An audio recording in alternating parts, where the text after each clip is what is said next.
চটপট তৈরি হয়ে গেল কাঁচা আমের চাটনি। মিষ্টি মিষ্টি আমের চাটনি খাওয়ার পরে খেতে ভীষণ ভালো লাগবে।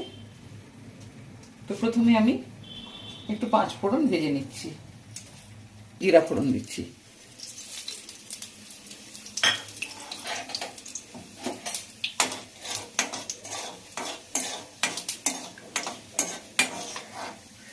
জিরেটা ভাজা হয়ে গেছে, এরপরে আমগুলো দিয়ে দিচ্ছি। অল্প একটু জল দিচ্ছি। 5 ফোড়নটা আমি একটু গুঁড়ো করে নিচ্ছি। 5 চামচ চিনি দেবো, ছোটো চামচ তো 5 চামচ চিনি দেবো। আমি চাটনি হয়ে গেছে, গ্যাসটা বন্ধ করে দিচ্ছি।